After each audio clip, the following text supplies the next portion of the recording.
vamos a hablar de una organización, de varias organizaciones en realidad, del crimen organizado en América Latina y del crimen organizado nacido al calor del régimen venezolano y de ese vínculo entre esa autocracia consolidada, esa dictadura ya consolidada y las organizaciones criminales, pero en particular vamos a hablar de una organización que ha estado en boca prácticamente de todos nosotros durante mucho tiempo, que es el Tren de Aragua, ¿no? También hemos oído hablar del Cártel de los Soles. Todos los speakers aquí conocen mucho sobre estas organizaciones, repito, nacidas al calor de un régimen. Les voy a pedir un aplauso para nuestros oradores. Son Hazel Barrientos, de la Policía de Investigación de Chile.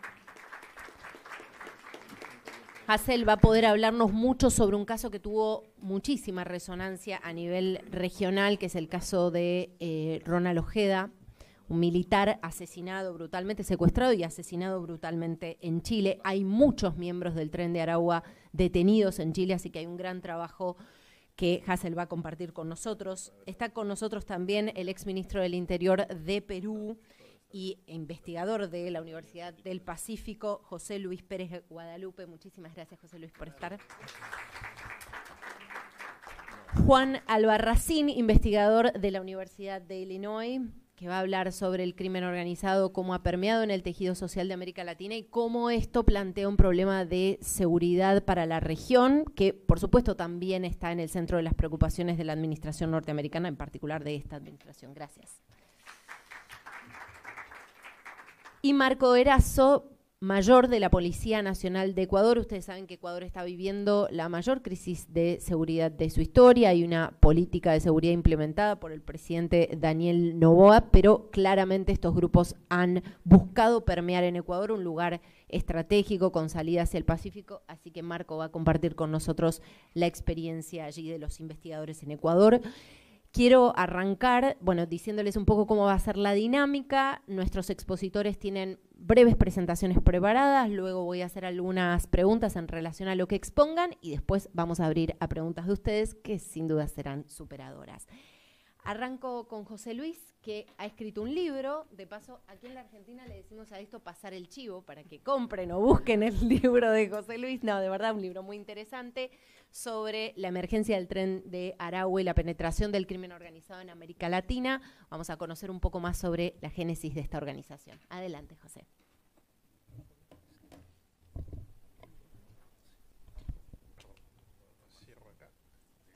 Creo que no. Espero que me acerques el tuyo, Carolina. Sí, claro. Por favor.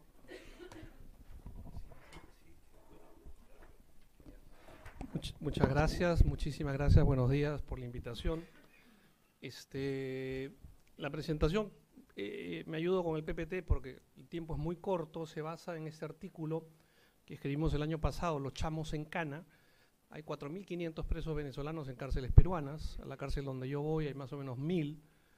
Y este libro que ya Carolina muy amablemente ha mencionado, El Tren de Aragua, el crimen organizado en América Latina, porque lo ponemos dentro del contexto del crimen organizado en América Latina, incluyendo lo que ahora ha salido con el tema del Comando Vermelho, primero Comando Capitao, todo eso es lo que pasa parecido.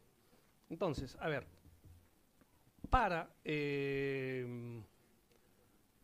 entender un poco lo que es el Tren de Aragua en sí, nosotros planteamos, y quizás mencionar, a ver, yo llego, no es que busco algo, sino que me lo encuentro. Y yo trabajo hace 40 años como voluntario en una cárcel, la cárcel más grande de Lima, con 10.000 presos, y ahí comienzan a llegar de la noche a la mañana internos venezolanos. Entonces hacemos mesa de diálogo para prevención de conflictos, porque venía un conflicto fuerte en la cárcel, porque venían con otra cultura delictiva, otra cultura carcelaria. Ahí es donde organizo, los convoco a ellos y nos hacemos, digamos, más amigos, me comienzan a contar su vida, pido permiso para entrar con una grabadora, le digo a ellos si puedo grabarle y me dicen, José Luis, lo que quiera. Comienza su vida entera, cómo comenzaron la delincuencia, cómo comenzaron en las cárceles, por qué vinieron al Perú, por qué salen del Perú, o sea, toda esa historia no la podía dejar, digamos, ahí mi vena antropológica salió. Y de ahí ya confronto toda esa información porque la pregunta es, ¿cómo sé que me están mintiendo? ¿Cómo sé que me están diciendo la verdad? Y comienzo a revisar toda la literatura escrita por venezolanos sobre Venezuela. Y confronto y lo que encuentro que es un match absoluto entre lo que me están contando, pero claro, la gran ventaja es que tengo a los protagonistas. Hago esa revisión, voy a Brasil un semestre como profesor, vuelvo y ya hago otro tipo de preguntas. O sea, me dio el tiempo como para ir, venir, confrontar y volver a entrevistarlo. Y al final hago lo que es un análisis más bien criminológico del tema del fenómeno a nivel continental. Entonces, 3 características que no son exclusivas, pero que sí se entiende un poco del Tren de Aragua, es la concentración del poder, el dominio territorial y la diversificación criminal. Eso es cómo comienzan y cómo avanzan, y después vamos a ver cómo se internacionalizan. Para diferenciar un poco de las demás organizaciones criminales, es decir, no es única, no es exclusiva, no es original, no es. Pero ¿qué particularidades tiene? En primer lugar, que tuvo la complicidad expresa del gobierno de su país, distinta a las otras organizaciones criminales que conocemos en el continente. Tanto a nivel de lo que se llamó las cárceles abiertas a partir del 2011, Iris Varela, Tarek el Aizami, que todos ustedes conocen, como las llamadas zonas de paz, y posteriormente con la OLP y las FAES. Es decir, el gobierno mismo es el que promueve, a través de las decisiones que toma, para que una banda de tantas bandas que habían en Venezuela se convierta en una megabanda que se expande. No se internacionalizó como un cartel de tráfico de cocaína. Las grandes carteles en América Latina estábamos acostumbrados, eran en base a la cocaína. Ellos no. Así de simple, no tienen ni la logística, ni la capacidad, ni el financiamiento como para competir, por ejemplo, con las bandas mexicanas o colombianas. No, no se dedican a eso. Entonces, básicamente se internacionaliza con tráfico de migrantes, con sus propios paisanos, como muy bien lo comentó Meche, y se trata de personas, extorsión, secuestro, sicariato, microcomercialización de estupefacientes, etcétera, etcétera, etcétera. En tercer lugar, aprovechó la tercera ola migratoria venezolana. Es decir, hay una gran diáspora venezolana y junto con ellos lo que yo llamaba la emigración delictiva venezolana. ¿Quiénes son? Personas que ya habían cometido delitos y de larga data en Venezuela, que habían estado presos en Venezuela, que salen para seguir delinquiendo en Venezuela y que caen presos en las cárceles peruanas. Ese es el público con el cual yo converso y de ahí saco la información. Es decir, gente que ya se dedicaba a la delincuencia cotidianamente. Y finalmente se adecuó a las diferentes realidades y oportunidades del país, que va a ser la última lámina que les voy a presentar. Antecedentes, el 2009, la masificación de las cárceles, con todo un fenómeno. Bueno, todo esto está relatado, disculpen la brevedad y que vaya tan rápido, está relatado en el libro. 2011, la alianza de los pranes con los poderes actores estatales, y ahí se le regala los penales definitivamente a los pranes, al pranato, al carro que gobierna, ¿no es cierto?, que tiene ahí sus luceros de la alta, de la baja, gariteros, a toda la organización, se lo da. El 62% de los penales en Venezuela está liderado por organizaciones criminales que dominan el penal. 2012, la agudización de la crisis económica, cambió el modelito delictivo. Ya no roban celulares, no asaltan gente, cambió el modelo, porque hay una racionalidad económica. La extorsión. La extorsión ahorita es en América Latina el delito, digamos, delito estrella, porque se denuncia poco y se investiga menos. Entonces el delito perfecto. Y siguen adelante y no tienes tanto enfrentamiento, costo, ¿me entiendes?, personal que te pueden contestar. No, digamos, necesitas, entre comillas, poca logística, mucha sangre fría y sicarios. El 2015 comienza la OLP, las FAES, que son los comandos de la muerte, y muchos de los que yo entrevisto, porque entrevisto un montón de gente, cuando le digo, ¿por qué viniste al Perú? ¿Por qué saliste? José Luis, ya todo mi barrio, todo mi vecino, mi primo le habían matado las FAES. Primero la OLP, que no tiene nada que ver con Palestina, las operaciones de liberación popular, por si acaso. Entonces, claro, son los comandos de la muerte de la policía, al ver que ya no podían controlar a la delincuencia, comienzan a matarlo. Entonces, ese es para mí uno de los detonantes importantes. Lo demás quizás es el contexto, pero lo que gatilla es que ya todo su grupo, estaban siendo asesinados y tienen que salir. Entonces salen prácticamente ya muertos. Y el 2018, como digo, es la emigración masiva y delictiva de Venezuela, que es el contexto en el cual también salen ellos. Ahí recién es que salen para allá. Contexto peruano, es decir, para ubicarnos, miren ustedes, el 2019 al 2023, intervenciones policiales. Normalmente los delincuentes extranjeros que más se capturaban en el Perú eran colombianos. El azul son los colombianos. Miren cómo comienzan las capturas a subir de parte de los venezolanos que están en verde. Pero eso cómo se ve reflejado en las cárceles. Las líneas guindas son los presos extranjeros no venezolanos, y las líneas naranjas son los presos extranjeros venezolanos. Para hacer en síntesis, en el 2017 habían 50 internos venezolanos en las cárceles peruanas. 50.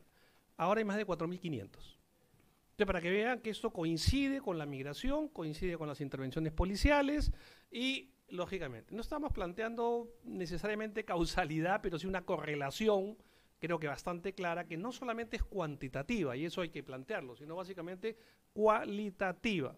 Porque dice, sí, pero si hay en el Perú 1.000 presos por millón de habitantes y hay 1,5 millones de venezolanos en Perú, mira, todavía ni siquiera llegan al porcentaje. No, no es el porcentaje, es el tipo de delincuencia. Es la modalidad que están implementando y que ya vamos a ver que hay una mimetización. Para hacerla, digamos, ¿cómo va creciendo la población carcelaria de origen venezolano? A ver, ¿qué tipo de delincuencia nosotros tenemos ahorita venezolana en el Perú? Son 3 características que la primera que he denominado la DBO, delincuencia venezolana organizada. Son las que pertenecen, lógicamente, a las grandes organizaciones, el Tren de Aragua, pero a ver, hay que entender el tren como una modalidad de delincuencia. Existen los trenes. El Tren de Aragua es uno solo, pero hay el Tren del Llano, el Tren del Pacífico, el Tren del Desastre, el Tren del Sur. O sea, es un modo de actuar que tiene su base en un penal que previamente dominan, y desde ahí dominan. De hecho, el Niño Guerrero, desde su celda o de su casa, su residencia en Tocorón, en la cárcel de Tocorón, dominaba todo el penal de Tocorón y dominaba todo el Tren de Aragua en el continente. Entonces, ojo, pero es un tren, ¿ok? No son... Después tenemos la delincuencia venezolana atomizada, que son los que no pertenecen a grandes organizaciones criminales, pero que sí son delincuentes de carrera. Son, entre comillas, lobos solitarios, es decir, roban, asaltan, básicamente raqueteo le llamamos nosotros, van en moto, en auto, asaltan, ¿no es cierto?, o al salir de los bancos, pero es que no pertenecen necesariamente a un tren que por definición es una organización bien jerarquizada, ¿okay?, y que no te permite estar fuera de sus ámbitos. Y en tercer lugar, que es más preocupante, es la nueva delincuencia venezolana, que son chicos jóvenes que no tenían antecedentes en Venezuela, pero al migrar de 12, 15 años, después se mimetizan con sus compatriotas y ahora sí están entrando a la delincuencia en el Perú. Pero hay una diferencia entre lo que encontramos como modelo tren y el modelo Caracas. Es decir, ¿los trenes están en Caracas? No. El modelo Caracas es diferente, es atomizado. Cada uno domina su... Es como un poco... Quizás Río de Janeiro tiene las dos, o sea, hay más de 1.000, ya no se dice favelas, comunidades en Río de Janeiro. Okay, los mojos, los cerros tienen también quien lidera, ¿no? La mitad en Río está dominado por el Comando Vermelho. Aquí en Caracas sí, cada uno tiene su grupo, cada zona tiene su líder y no se someten a nadie, ellos son. ¿Coordinan? Sí, coordinan, muy bien, pero no es el modelo tren. Y ahí nosotros encontramos varias características diferenciadas y ahí quiero decir, yo parto del discurso de ellos mismos. O sea, por favor, no es que me estoy inventando, pero el discurso, el relato, el testimonio de los mismos protagonistas para mí ha sido valiosísimo y creo que hay muy pocas investigaciones que parten del discurso de los propios protagonistas de la emigración delictiva venezolana. Consecuencias. En muchos países casi se echa la culpa de la delincuencia a la delincuencia extranjera, a las organizaciones extranjeras. Pero no, o sea, en nuestros países ya había delincuencia. Ya había secuestro, ya había sicariato, ya había, ¿me entienden? Entonces la pregunta es, ¿qué cambió? O sea, ¿qué cosa es lo de diferente que trae la delincuencia extranjera básicamente venezolana? En mi opinión, en 2 aspectos. Las dimensiones y la expansión de las modalidades delictivas. A ver, ¿en el Perú había sicariato? Sí, pero muy poco. Un caso famoso de Bracamonte Pfeffer, una señora empresaria que la mandan a matar, parece que sus hijos, y tiene que contratar a un sicario payasito colombiano para que la mate. O sea, ¿me entienden? No había, como ahora, el gran mercado, ya estamos con el tiempo. A ver, entonces, y también lo que ha cambiado es la lesividad y letalidad de las acciones criminales. Es decir, en lo cualitativo y lo cuantitativo. ¿Cuál es la diferencia en el Perú ahora? Es que la delincuencia peruana se ha mimetizado con las formas de la delincuencia extranjera. Mañana cae Maduro, que es lo que creo que todos queremos. Imagina que todos van, regresan, incluyendo acá la gente del tren o no tren, ¿y se acabó la delincuencia en el Perú? No. o sea, los grandes ahorita líderes de las extorsiones son peruanos y creo que esa mimetización está pasando igual en todos los países. En segundo lugar, hay una tercerización. ¿Se acabó? Ya, perdón. Tercerización, es decir, la delincuencia peruana está subcontratando a la delincuencia venezolana. Disculpen la brutalidad que voy a decir. Hay tanto mano de obra delictiva venezolana en el Perú que se malbaratea. Entonces, tú contratas un sicario peruano, ya, 1.000 soles, muy bien. Va y subcontrata al venezolano, toma 500. Entonces, en eso estamos. Y en general, para el trabajo sucio ya está. O sea, la delincuencia peruana la conozco. A los líderes son mi batería, como decimos allá, ¿no? Ya, ellos subcontratan. ¿Ya para qué me voy a meter si puedo contratarlo a él? Y mueven su gente, son muy violentos, muy letales. Entonces ahora se da este proceso. Y en tercer lugar, se da unas alianzas binacionales, bandas binacionales, pero no estables. Nosotros llamamos injertos. Se injertan para un laburo, o sea, para un trabajo delictivo. No es el laburo de acá, no es de chamba, no, un laburo de trabajo delictivo para nosotros. Entonces se injertan solamente ahí, porque hay mucha desconfianza también entre ellos. O sea, entre venezolanos hay muchísimas divisiones, muchísima desconfianza. Y esta es la última parte, la transnacionalización del Tren de Aragua. De hecho, ellos le llaman el copia y pega, o alineamiento y balanceo. Ellos copian el modelito, lo expanden, pero tienes que tú copiar el modelo Tren de Aragua en donde vas. Entonces, toda su gente va y copia el modelo. No te puedes salir del modelo. Ese es el tren, justamente, jerárquico en ese sentido. Segundo lugar, tiene células, nosotros llamamos células, facciones y franquicias. Células son grupos de venezolanos que van y se asocian porque al comienzo no conocen el tema, es decir, se asocian con la delincuencia peruana, pero forman pequeños grupos. Entonces no es una cosa monolítica, si yo agarro a la cabeza, acabé con todo. No, acabas con una célula, pero cuando acabaste con esa célula son autopoyéticos, se vuelven a recrear, pero tiene las otras. Entonces, pero tienes tanta mano de obra, es decir, tanta gente que salió de los penales de allá, es decir, ya saben cómo funciona el modelo. Es como tener, digamos, de toda América Latina, gente que ha hecho el servicio militar, que va a España, todos ya saben cómo funciona, por más que sean de países diferentes, o sea, de cárceles diferentes en el caso venezolano, pero saben cómo funciona el modelo, cómo es la rutina, ¿de acuerdo? Cómo son los castigos. Entonces, tú tienes mano de obra, pero en cantidad. Entonces, ni bien que acabas con una célula, se reproduce, va a la otra, y va a la otra. Entonces, es muy difícil. Y ahí les decía que tenían facciones, cuando ya se van independizando, con autonomía relativa. Entonces, los gallegos, los hijos de Dios, todos los que también hay diferentes también de acuerdo a cada país, etcétera, etcétera, etcétera, que son facciones. Y en tercer lugar, las franquicias o compran el nombre o fingen a ellos, pero le dan un porcentaje, o simplemente fingen y no le dan nada. Entonces, tenemos cuando hago el análisis a nivel latinoamericano y pregunto, ¿el Tren de Aragua actúa igual en todos los países de América Latina? No. Y, digamos, tomamos 3 criterios. La relación que tiene con el Estado, cooperación o confrontación, la relación que tienen con la comunidad, legitimidad o temor, y la relación que tienen con otras organizaciones criminales locales, que hay fusión o fisión. Y al final hago un modelito de una gobernanza estable, que es dominio total, gobernanza inestable, dominio parcial, y gobernanza extendida, que es el dominio relativo. Y lo que me da, y esta es mi última lámina, es decir, en base a esos 3 criterios, hago una división, ya grosso modo lo digo, es decir, el dominio total, la gobernanza estable básicamente se da en Venezuela, o en algunas zonas de Venezuela. ¿Por qué? Porque con el Estado tienes cooperación absoluta. Porque, ojo, no es que le regalan los penales gratuitamente.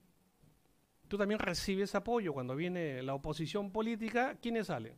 Salen toda la gente de las cárceles, ¿me entiendes? De los barrios, con sus motos, armados, a hacerle la contra. Salen para apoyar políticamente. O sea, bueno, y en las cárceles abiertas entran y salen. O sea, el que domina es el PRAN, o el pranato en general. Legitimidad tienen algunos barrios, como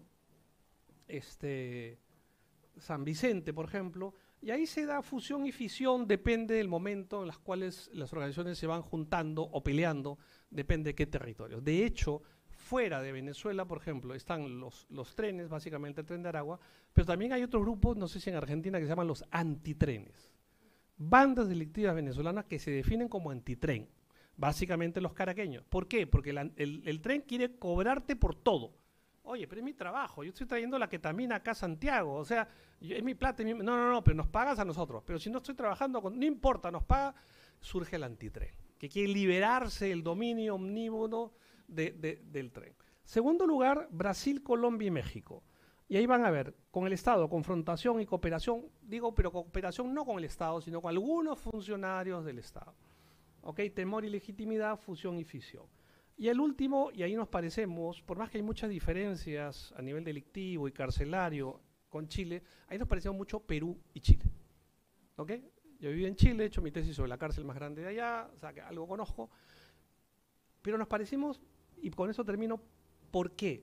Porque ni en Perú ni en Chile habían grandes organizaciones criminales para hacerle el pare al ingreso del tren de Aragua.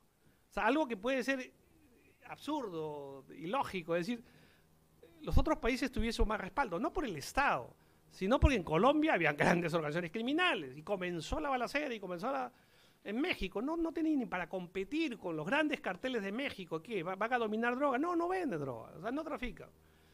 En Brasil van a entrar comenzando que ni por el idioma los ayuda, entonces con las justas están en Roraima y se asocian con otras organizaciones de Familia do Norte, Oscrías del norte de Brasil, a veces también con el Comando Vermelho, ¿okay? Pero en alianzas con las bandas locales. Entonces, y con eso termino, la emigración delictiva venezolana tiene una gran diversidad de manifestaciones de acuerdo a cada realidad del país. Su modelo es el mismo, modelo tren, concentración del poder, ¿okay? Dominio territorial, que era una cosa que en Chile y Perú no conocíamos, el dominio territorial delictivo, y en tercero, diversificación criminal. O sea, el modelo es el mismo, pero se va adaptando, tiene una gran capacidad de adaptabilidad de acuerdo al país y a las fuerzas, lógicamente, de oposición, que son el Estado y la comunidad. Gracias. Okay. Bueno, y ahora vamos a ver un poco cuál ha sido la experiencia de Ecuador con Marcos Erazo, mayor de la Policía Nacional de Ecuador.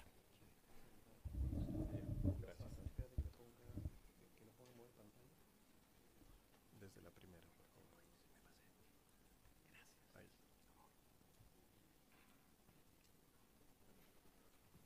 Bueno, muy buenos días con todos. Ya me presentaron, mi nombre es Marco Erazo, soy mayor de la Policía Nacional de Ecuador. Y bueno, nosotros hemos atravesado una etapa un poco que a la actualidad está muy fuerte. Pasamos de ser considerado un país como una isla de paz en medio de dos países muy convulsos, como es Colombia, como uno de los principales productores de coca, Perú también, y pues Ecuador estaba en el centro de estos dos países. Con la dolarización, nosotros llegamos a ser un objetivo por las organizaciones criminales, principalmente por nuestra situación geográfica, ubicado en medio de estos dos países. Teníamos unos puertos muy importantes para poder realizar la salida, que éramos considerados como unos principales exportadores a nivel mundial. Y pues las organizaciones criminales la vieron como una oportunidad. Nuestra ubicación, somos un país pequeño donde puede transitar la droga, y luego vino la dolarización, nos vieron como una economía para poder legalizar o poder lavar este dinero del ilícito. Y finalmente, y lo que hablaban los antecesores panelistas, y algo que tenemos el problema a nivel mundial, la corrupción sistemática, también lo enfrentamos y lo seguimos enfrentando. Las instituciones están permeadas por estas organizaciones criminales. Como resultado, pues tenemos un país que ya fue de un país de tránsito a ser un país de exportación y de las operaciones del crimen organizado.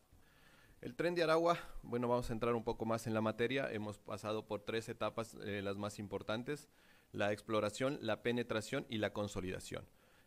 Como lo decía José, nosotros iniciamos con tuvimos, ¿no?, esta exploración el Tren de Aragua inició con operaciones pequeñas, con grupos que eran los primeros que salieron de su país, producto de las innumerables cosas que les ha pasado, que ya lo conoce todo el mundo, no vale repetirlo, estamos muy claros en esto. Buscaban mantener una presencia, explorando, identificando cuáles serían los países más adaptables. Esta exploración es muy importante porque, como le indicaba José Luis, nos ven como un país en el que no podemos pelear con las organizaciones criminales de Ecuador. Tenemos unas organizaciones criminales muy fuertes. Nuestro principal o el área de interés criminal en Ecuador es el narcotráfico, seguido de la minería ilegal. Entonces, estas organizaciones criminales que están presentes en nuestro país son muy fuertes, tienen un poder económico que el Tren de Aragua no podía combatir. Y ahí viene la penetración. Iniciamos una presencia en las organizaciones criminales de miembros del Tren de Aragua, y finalmente ahora ya estamos viendo esta consolidación de estos miembros del Tren de Aragua en nuestras organizaciones criminales. Ya como parte de esta organización criminal, principalmente nosotros tenemos una organización criminal que son los Lobos, la que tenemos mayor presencia a nivel nacional en Ecuador. Ya la estamos viviendo también a nivel internacional. En algunos países ya tenemos presencia de los Lobos, algunos cabecillas ya han sido capturados en otros países. Entonces, ya se han logrado consolidar el Tren de Aragua en estas organizaciones criminales. Bueno, aquí es un claro ejemplo de cómo los miembros del Tren de Aragua han logrado ingresar y lograr ser parte del GDO, que nosotros le conocemos como los Lobos. No sé si le puedes poner el play en el video. Es un video donde... No está disponible. No importa. Es un video en el que ya el Tren de Aragua estaba presente en las organizaciones, inclusive ya utilizaban frases, términos utilizados por el Tren de Aragua en canciones que son cantadas por los Lobos, que es una organización criminal muy fuerte, tienen armamento muy poderoso. La semana pasada detuvieron a un ciudadano, 4 ciudadanos que estaban importando armas de fuego directamente desde los Estados Unidos, camufladas en courier, y esto era lo que nos preocupaba, que estaban viniendo armas de fuego de alto poder, son fusiles, y vienen directamente desde Estados Unidos en courier, camuflados. En este caso teníamos en lanchas, nos vino en artefactos eléctricos, que venían ya camufladas estas armas. A la derecha ven 4 miembros del Tren de Aragua identificados en Ecuador. El alias Menor es una persona muy violenta que está ya presente en Ecuador, está en una cárcel y desde la cárcel lidera o es el que da las órdenes para realizar los secuestros y las extorsiones. Uno de los principales delitos que estas organizaciones criminales han liderado acá. Ya con la penetración, con la presencia dentro de nuestras organizaciones, de las organizaciones criminales presentes en nuestro país. Póngale la siguiente. Les debo el video, lastimosamente no se reprodujo. Bueno, les voy a mostrar uno de los principales delitos, los principales delitos en los que hemos observado la presencia del Tren de Aragua. Este es el delito de minería ilegal.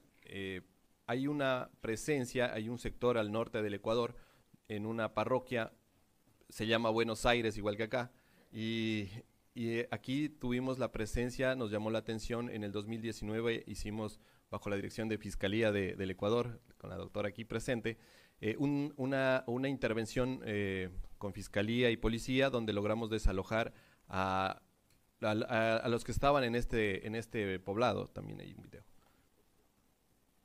Sí, ponle play. Entonces, en esta intervención, no creo que se reproduce. En esta intervención logramos identificar a 16 miembros del Tren de Aragua, y aquí viene la parte interesante, que estos ciudadanos, miembros del Tren de Aragua, tenían reclutados a 1,423 ciudadanos venezolanos. Ellos subcontrataban el servicio de estas personas, manteniéndoles en un estado de esclavitud porque ellos cobraban por llevarles a trabajar a estas zonas mineras, les cobraban $1 diario. Estos miembros del Tren de Aragua tenían un ingreso de $1,400 diarios por darles acceso a este trabajo. Era un trabajo esforzado, que no tenían seguros, no tenían una habitabilidad, no tenían alimentación adecuada. A sus mujeres comenzaron a reclutarles para el tema de trabajo sexual. Entonces entraron en este entramado de varios delitos, y pues hubo la intervención y logramos tomar el control de este sector. Es una parroquia al norte de Ecuador.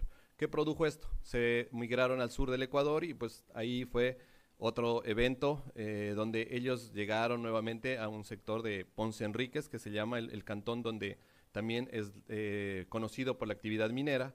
Aquí ya tuviéramos enfrentamientos, inclusive ahí está una fotografía donde hubo decapitados, incinerados, muertes muy violentas por este enfrentamiento entre miembros del Tren de Aragua y las organizaciones criminales que tenían su presencia en este sector. Este es uno de los principales delitos que luego del narcotráfico nos están aquejando. Bueno, uno también de los principales delitos que tenemos con presencia de miembros del Tren de Aragua en Ecuador es el secuestro y la extorsión. En este caso tenemos detenido a uno de los miembros del Tren de Aragua, alias Crack, que lo mostré anteriormente. En este caso se dedican plenamente a lo que es el secuestro.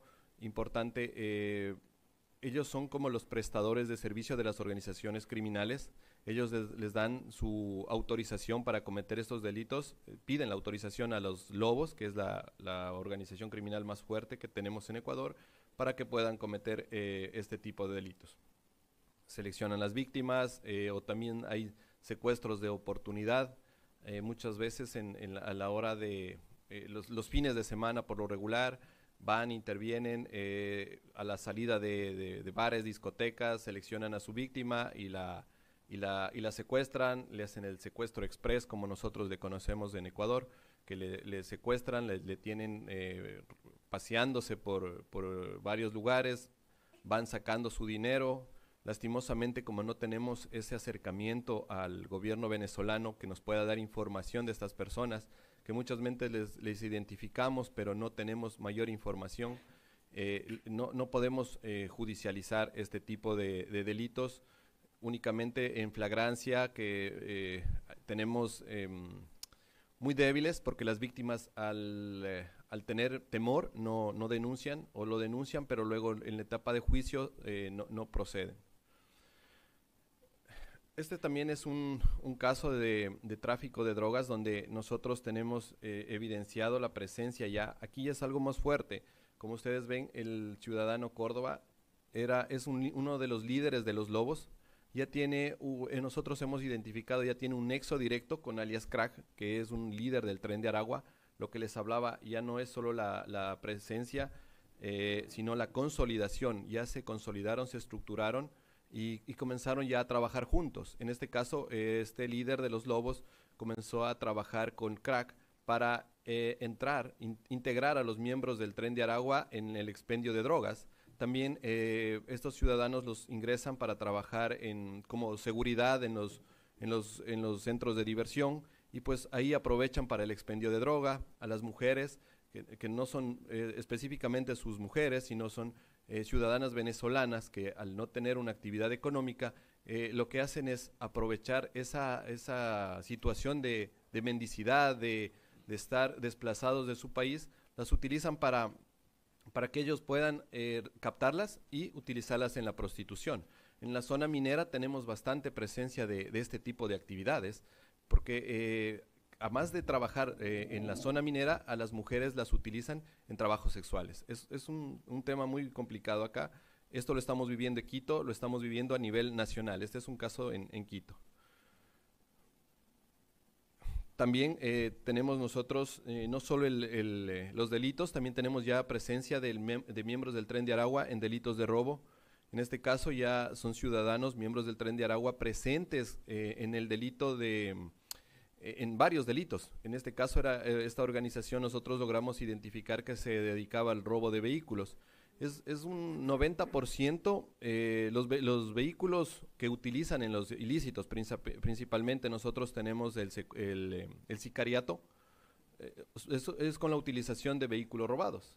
Hace 15 días tuvimos un un atentado terrorista en Guayaquil, y los vehículos que utilizaron eran vehículos robados. Entonces, no es, como lo indicaban anteriormente, no es solo este delito de que comete, sino es el conjunto de varios delitos que anclados cometieron un delito de terrorismo. Entonces, es importante no solo investigar el terrorismo, porque viene anclado de varios delitos.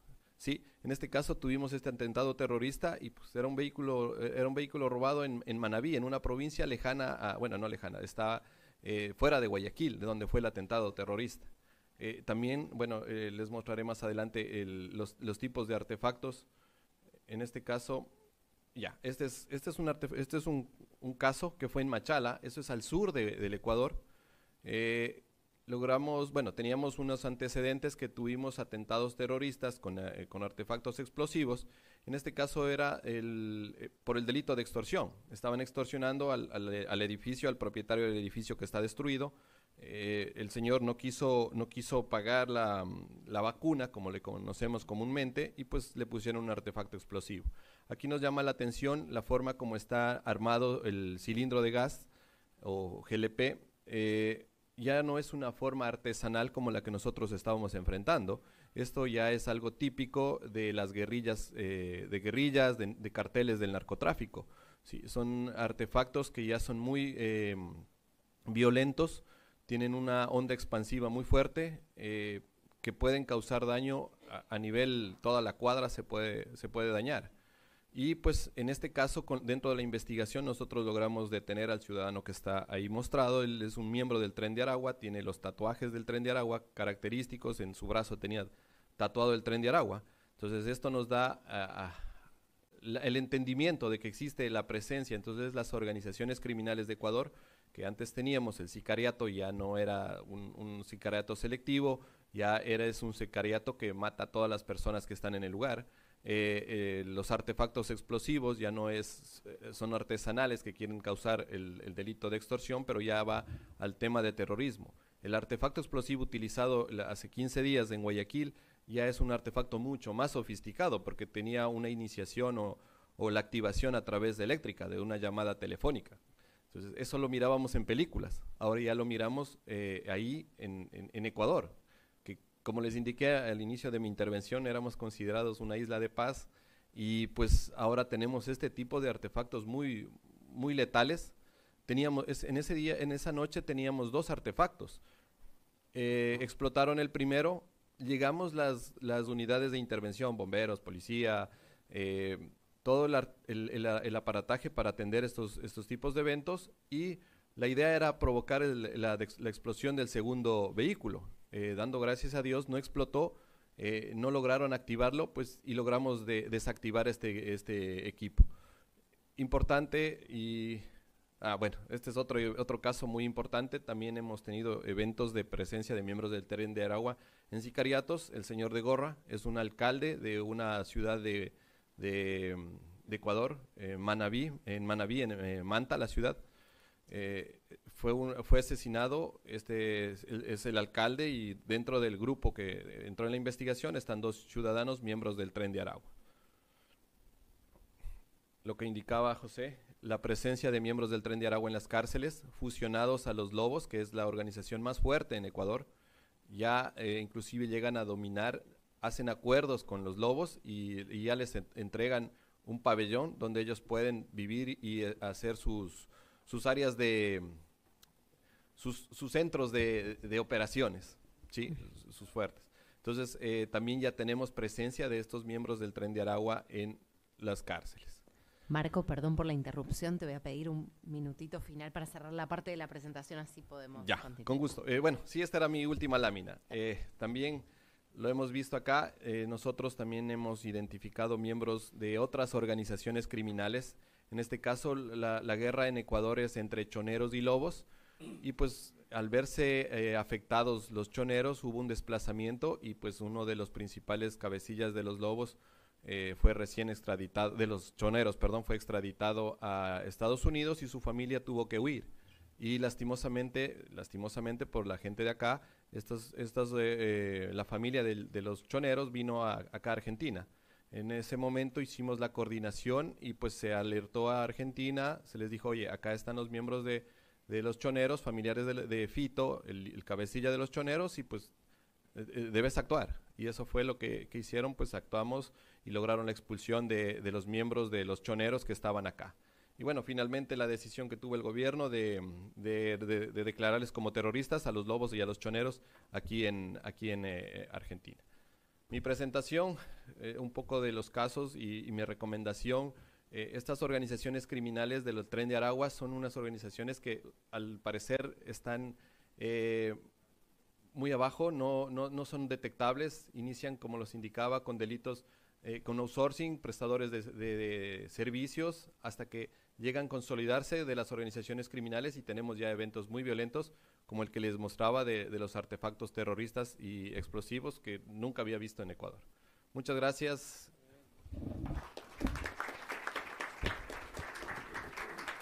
Bueno, les voy a pedir a los dos que queden que nos ajustemos al tiempo, así podemos abrir a preguntas. Hassel, hablemos de la experiencia en Chile, que además, repito, tiene un caso muy resonante, que fue el asesinato de Ronald Ojeda, ¿no?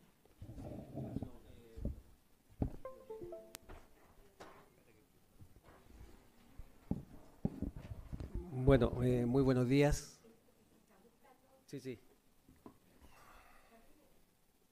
Bueno, primero que todo agradezco la invitación. Mercedes, gracias por esta invitación, que siempre es importante dar a conocer más o menos la realidad que estamos viendo a nivel regional y sobre todo en Chile, cómo lo hemos abordado. Y es importante también transmitir a Argentina en caso de que ya empiecen, ¿cierto?, a haber algunos pasos o fases como las describimos nosotros en Chile. Bueno, nos vamos a ir directamente al caso de Ronald Ojeda, pero sin pasar. Nosotros en Chile, el fenómeno del Tren de Aragua o el crimen organizado transnacional, en el contexto del Tren de Aragua, lo hemos dividido en 6 fases. Primeramente la infiltración inicial, que eso se nos da el año 2019, posteriormente el año 2020 el asentamiento, y el 2021 la escalada delictual, el 2022 descubrimiento oficial como organización criminal, el 2024 ya empiezan los homicidios y casos emblemáticos como en el caso de Ronald Ojeda, y el 2025 ya podemos decir con mucho optimismo las sentencias que hemos obtenido a través de las distintas investigaciones que hemos desarrollado en contra de esta organización criminal y también las investigaciones que están en curso respecto a las finanzas de esta organización, que igual es muy importante, no solo enfocarnos en las investigaciones que tienen que ver con los delitos graves, que también son muy graves, son muy crudos respecto a los secuestros extorsivos, homicidios y todo lo demás, pero también tenemos que enfocarnos en las finanzas, porque si no atacamos las finanzas ni la trazabilidad de los recursos que ellos adquieren, que tiene mucho que ver con las primeras ponencias de la mañana, si no nos enfocamos en ello, la verdad que es muy difícil poder debilitar de una forma eficaz este tipo de organizaciones criminales transnacionales con asiento en los distintos países de la región. Por eso es tan importante destacar ese trabajo y también destacar el trabajo de cooperación policial internacional que nos ha permitido, en el caso de Chile, poder detener a autores intelectuales de delitos cometidos en nuestro país, pero que también son líderes de esta organización criminal a nivel transnacional. En este caso tenemos que recordar la detención de Larry Álvarez, que fue detenido en Colombia, producto de una investigación desarrollada en Chile, que fuimos más allá. Por eso el mensaje es ese, vamos más allá. No solamente preocuparnos de identificar y detener a los autores dentro de nuestras fronteras. Tenemos la capacidad, todas las policías y los ministerios públicos de la región tienen la capacidad de poder, ¿cierto?, analizar la información que levantamos en cada una de las detenciones y poder llegar a los autores intelectuales y también a los líderes a nivel regional. Porque de esa forma estamos dando, ¿cierto?, un golpe no solamente en lo local, sino que a nivel regional e internacional. Esa es la herramienta como nueva estrategia que estamos utilizando en Chile, junto al Ministerio Público y todas las instituciones que encargadas de la seguridad en nuestro país, de enfocarnos en sus finanzas, también en los autores materiales en nuestro país, pero también en los intelectuales y líderes a nivel regional. Bueno, en el caso puntual del homicidio, este caso bastante emblemático que generó mucha expectación en nuestro país y también a nivel regional. ¿Por qué? Porque es un caso que escapaba a todos los casos que ya veníamos investigando respecto a delitos cometidos por el Tren de Aragua. Ellos se dedicaban principalmente a los delitos de secuestros extorsivos, ¿cierto?, pidiendo altas sumas de dinero por las personas secuestradas, pero en este caso particular nunca hubo una comunicación desde el primer momento de la extracción, en este caso de la víctima desde su domicilio, nunca hubo una comunicación con su círculo familiar cercano, ni con nadie cercano a su familia, ni en el extranjero, ni en Estados Unidos, ni en España. Tuvimos comunicación inmediata respecto a su círculo familiar con la finalidad de, ¿cierto?, evitar cualquier comunicación externa con los captores y quedarnos solamente con una línea de negociación. Nunca hubo un proceso de negociación. Eso fue lo que más nos llamó la atención desde el primer momento. La planificación con la cual ellos actuaron respecto a la extracción. Ellos llegaron, ¿cierto?, simulando una operación policial por parte de mi misma institución. Vistieron chalecos similares a los que usa la Policía de Investigaciones.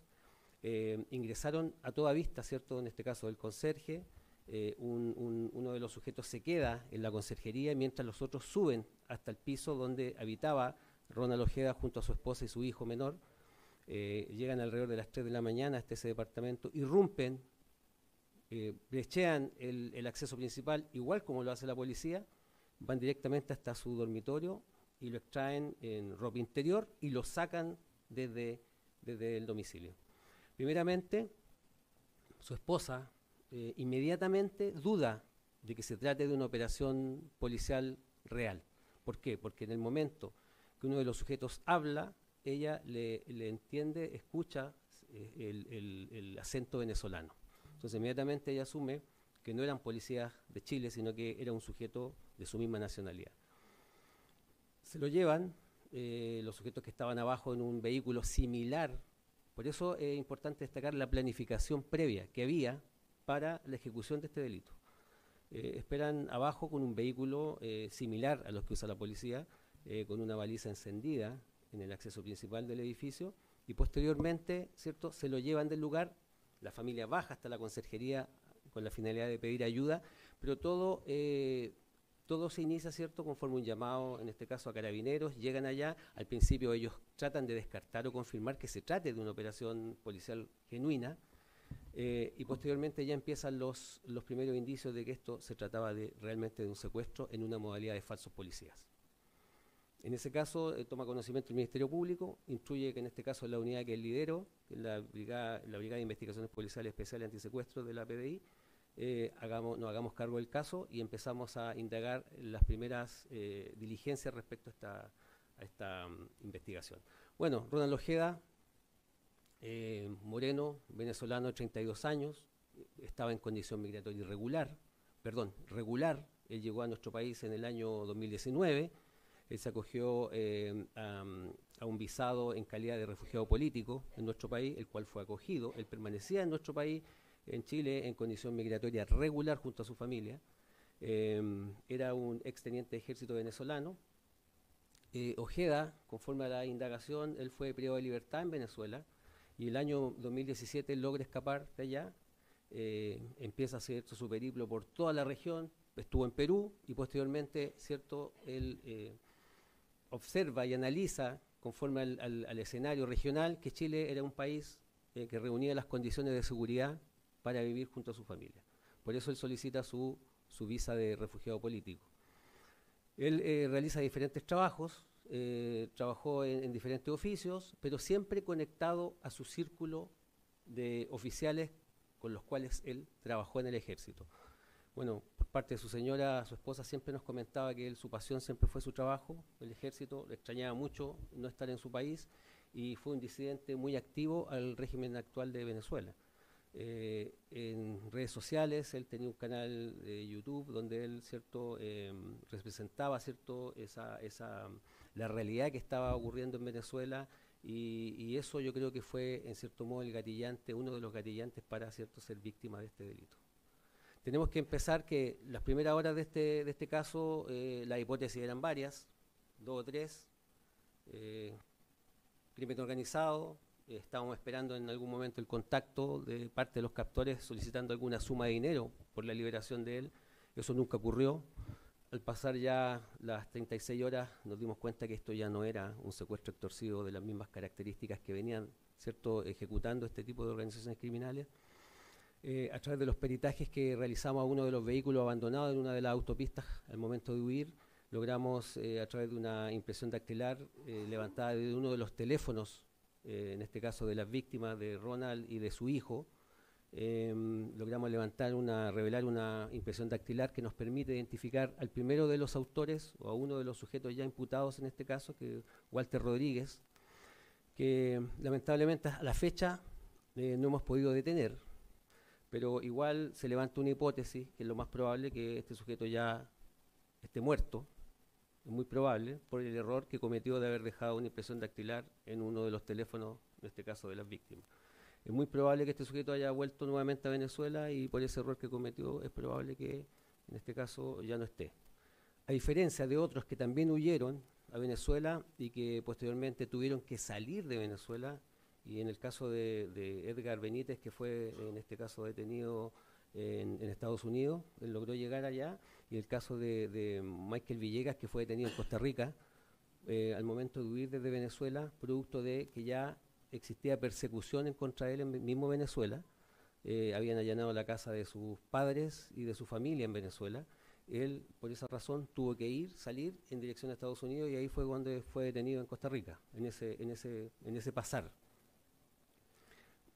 Bueno, en este caso hay un audio, pero es muy extenso, yo creo que lo pueden buscar después, respecto a Ángelo Heredia, una persona muy importante dentro del círculo de Ronald Ojeda, un amigo, el capitán Heredia, conocido, que lamentablemente fue detenido y que entendemos que debería estar detenido en Venezuela en la actualidad, donde posterior a esa detención él logra graban un mensaje, un comunicado oficial respecto a las condiciones en las que está y respecto a lo que pasó y a lo que supuestamente planificaba Ronald Ojeda junto a él contra el gobierno venezolano.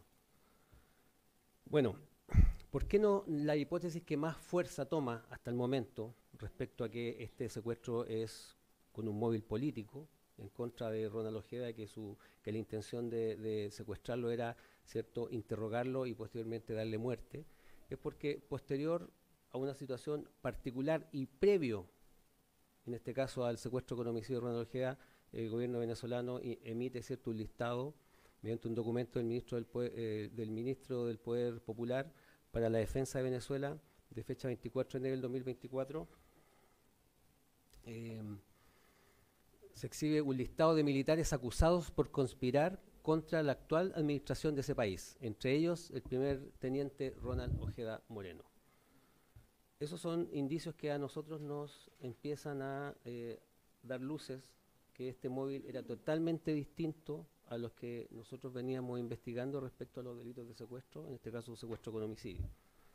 Lo que llama la atención es que fue ejecutado en este caso por crimen organizado venezolano. Hasta ese momento estábamos en eso.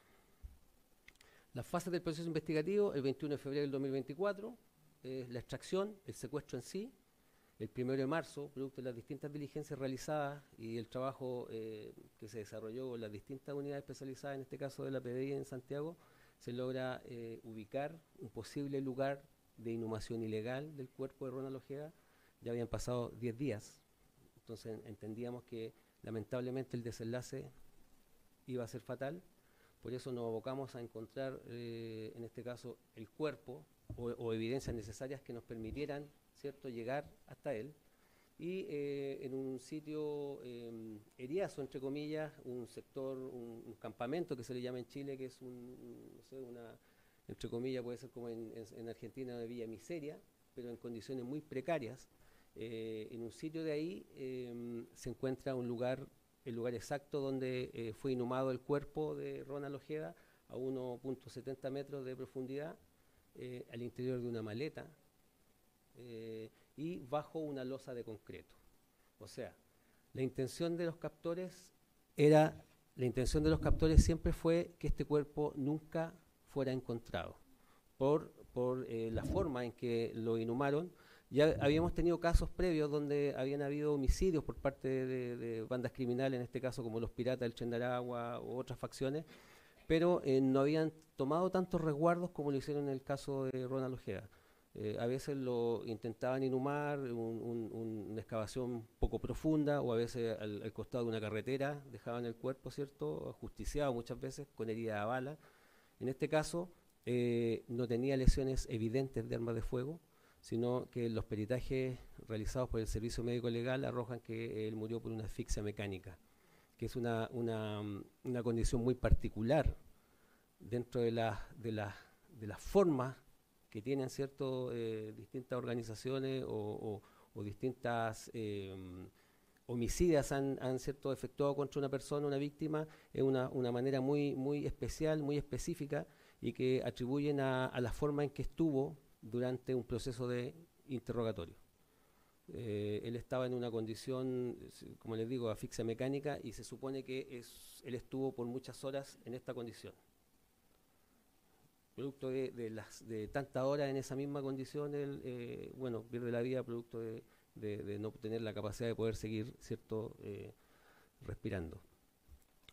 Toda esa información, todo ese cúmulo de información ya nos está dejando, nos está centrando más en la hipótesis de que este era un caso solicitado por alguien en particular para la extracción y ejecución, en este caso de esta víctima, que ya sabemos tenían razones justificadas para poder buscarlo y en este caso darle muerte.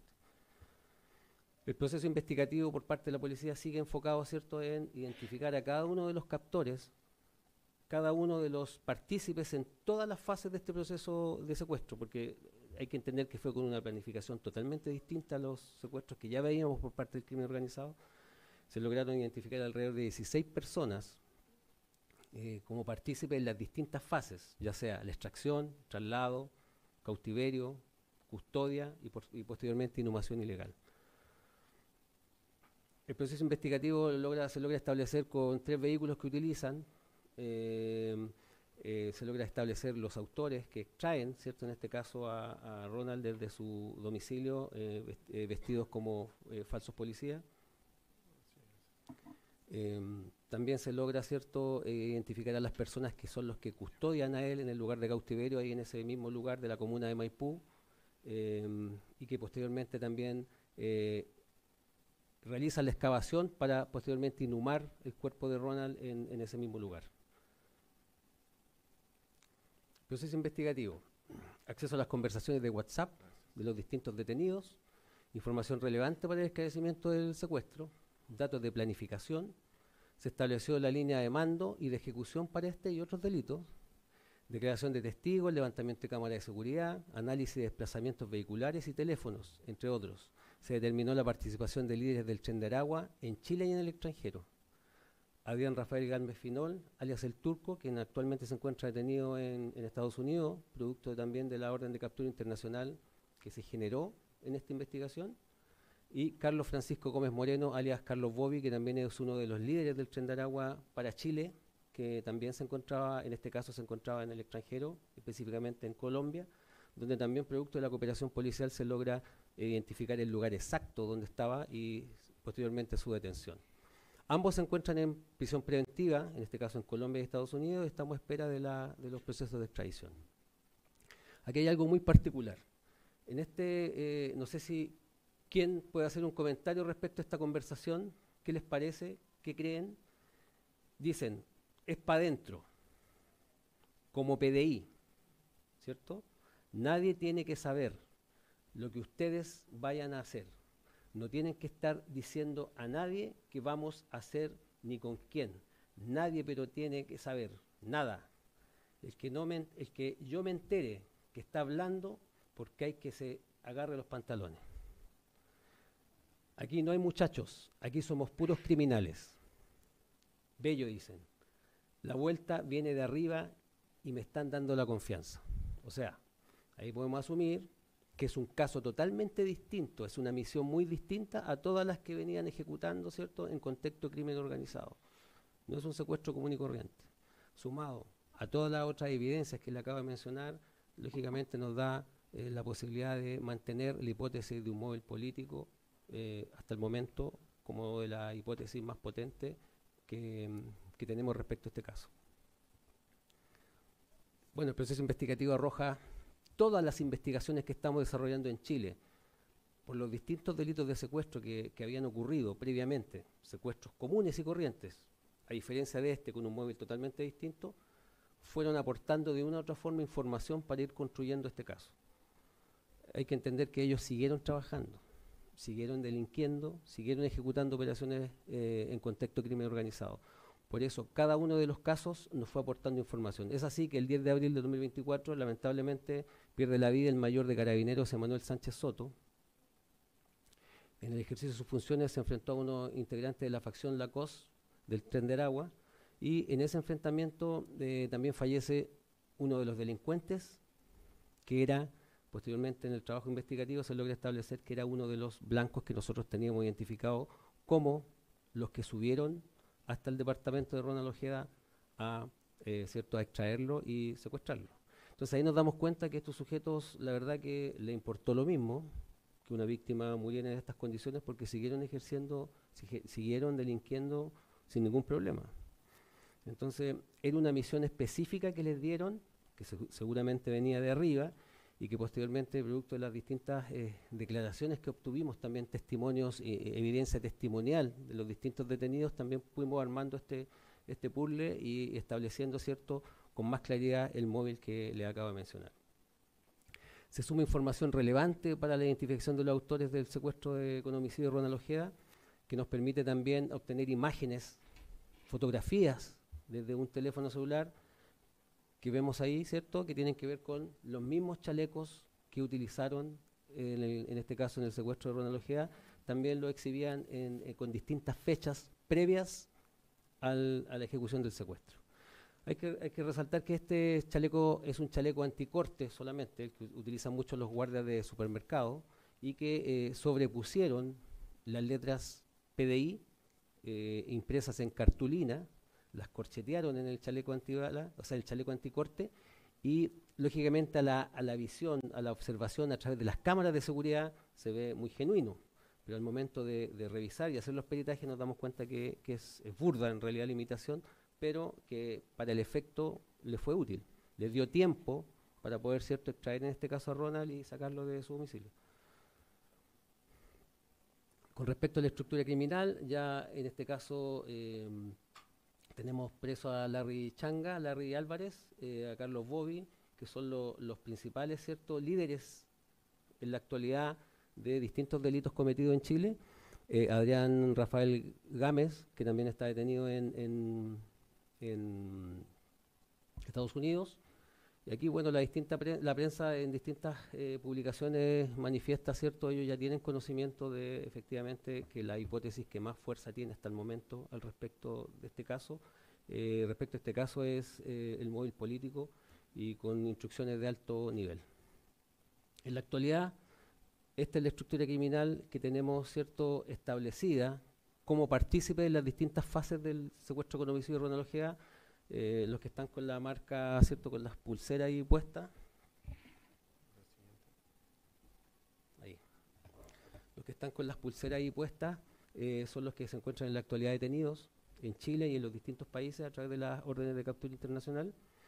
Y podemos ver también que corresponden a dos facciones distintas, que es una modalidad muy particular que utilizan en nuestro país, también en Perú, también en Ecuador, que para desmarcarse, en cierto modo, del Tren de Aragua en sí, como marca registrada, que ya tiene una reputación tremenda en toda la región, ellos operan con un nombre distinto, pero siempre conectado a través de las comunicaciones o de las voces de mando con la cúpula del Tren de Aragua. En este caso son los LACOS y los Piratas del Tren de Aragua. Son las dos organizaciones que participan en la ejecución, en este caso, del secuestro con homicidio de Ronald Ojeda. En la actualidad tenemos 17 personas imputadas en este caso, 12 detenidos, 5 prófugos. En estos 5 prófugos tenemos, ¿cierto?, a Walter Rodríguez, que es el que deja la impresión dactilar en una de las evidencias encontradas, y que nosotros, la teoría que tenemos al respecto es que esta persona ya se encuentre sin vida. ¿Por qué? Porque nunca generó ningún tipo de información, ni su familia, ni su círculo familiar, a diferencia de todos los demás que de una u otra forma existió alguna comunicación o alguna información a través de los teléfonos incautados en las distintas detenciones que generaran alguna pista para ubicarlos o saber que estaban vinculados a este caso. En el caso de Walter Rodríguez desapareció del mapa, nunca más supimos de él y conforme a la información que pudimos levantar en algún momento, este sujeto regresó a Venezuela. Pasó a Perú, posteriormente regresó a Venezuela. Y en ese periplo yo creo que lo más probable, conforme a la información que manejamos, es que haya sido precisamente, le habrían dado muerte por el error que cometió al dejar una huella y haber podido avanzar tan rápido en esta investigación. Eso es al respecto de este caso. Había más información, había una presentación previa, pero la verdad que esto era lo más interesante respecto a los alcances de esta organización criminal a nivel de nuestros países, que no solamente se dedican a crímenes comunes, violentos pero comunes. En este caso es una operación delictual muy particular, que no ha ocurrido en otro país de la región y que lamentablemente trajo unos alcances a nivel político también muy importantes, porque vimos que al final el crimen organizado puede ser en este caso un tentáculo más de lo que está pasando en la actualidad en Venezuela. Del gobierno actual de Venezuela, estamos hablando que en este caso el crimen organizado y los delitos cometidos por esta organización son un tentáculo más del gobierno actual de Venezuela. Y por lo mismo, insisto, como mensaje, nosotros las nuevas estrategias que hemos utilizado, las mencioné al principio, tienen que ver con la cooperación policial internacional, y no solamente policial, sino que esto que está ocurriendo acá en estos momentos es lo que tenemos que seguir, ¿cierto?, fomentando, porque es la única forma de poder, ¿cierto?, trabajar de manera colaborativa y no solamente enfocarnos en la realidad de cada uno de nuestros países y nuestras fronteras. Ya los resultados son evidentes, están a la vista. Producto de la cooperación policial hemos podido, ¿cierto?, ubicar a autores intelectuales y líderes de esta organización a nivel regional, como les dije, en Colombia, Estados Unidos, Costa Rica, Perú. Hace 2 semanas hicimos una detención con la Policía Nacional de Perú respecto a una mujer perteneciente al Tren de Aragua que participó en un secuestro de un exalcalde de una comuna de Santiago, que también a través de este proceso, de este conocernos, de intercambiar información, pudimos, ¿cierto?, ubicarla en Perú y ejecutar la detención, y ya la tenemos incluso en prisión preventiva en Santiago. Así que eso, muchas gracias.